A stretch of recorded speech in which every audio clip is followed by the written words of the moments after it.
stop motion armatures.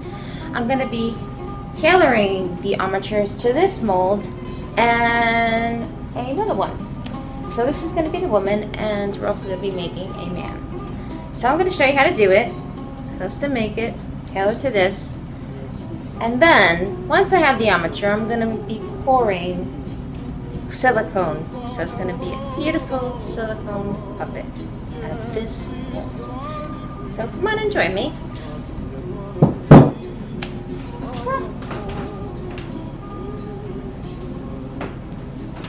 Oh, what are you waiting for? Come on. The supplies you'll need to make a stop motion armature. You'll need pro epoxy, these nuts, disposable gloves, jewelry needle nose pliers, box cutter, pro epoxy, wire, popsicle stick. I first drew out the armature and what it would look like in the mold.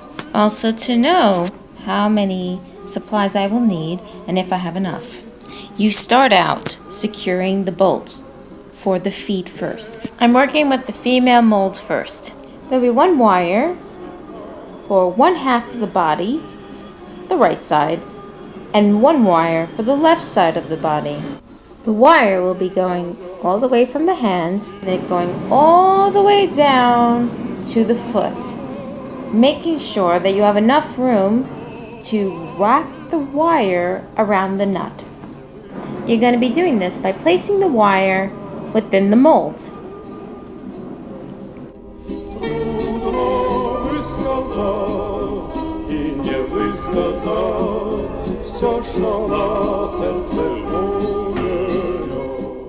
So I started out wrapping the wire around the nut. Secure the wire and nut with 5-minute epoxy.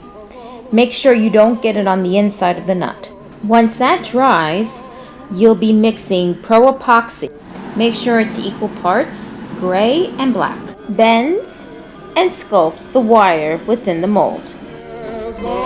Since I'm working on 2 molds, one male, one female, I switch off when I need one to dry, whether that's 5-minute epoxy or pro epoxy. I decided to make the male and female have 2 different kind of feet. You can see that I'm actually pushing the wire and sculpting it into the mold. So I've added the muscles, which is tube wiring. I use aluminum tubing to create the muscles for this armature, which I've actually already done and I didn't record it. So you could see the tubing, which was cut with a box cutter. It's very easy. You roll it, it cuts like paper. So now I'm creating the hips, and I'm using a thin wire to wrap around where the wires will meet together. The thin wire wraps around the 2 armature wires. For the female mold, I am making high heel shoes. So I'm actually adding an extra wire for her heels.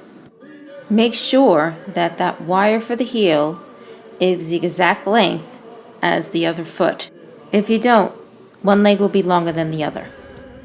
Now I'm going to be making hands up, baby hands up. Thin twisted wire will make the fingers and also the wrist. I ran out of twisted wire, so I had to make more.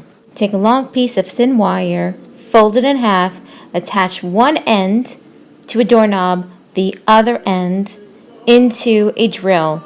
Then press the drill and it starts to twist.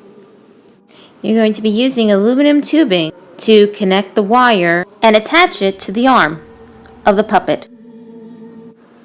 After attaching the heel, I then added more pro epoxy to the foot to sculpt the shoe a bit better. I've secured the hips, wrapping the thin wire around the waist, and now I'm wrapping thin wire around the chest. And I'm going to be making a rib cage. You're going to cut a wire for the neck, attach it on to the rib cage, then seal with 5-minute epoxy and pro epoxy. I make sure to mark everything with a Sharpie on the armature before I glue anything down, just to make sure that I got everything in the right place. Lastly, I glue the hands to the arms. Inside the aluminum tubing attached to the hands, I put 5-minute epoxy and then attach it to the wire arm. And this is what it looks like when it's done. Thanks for watching. Bye.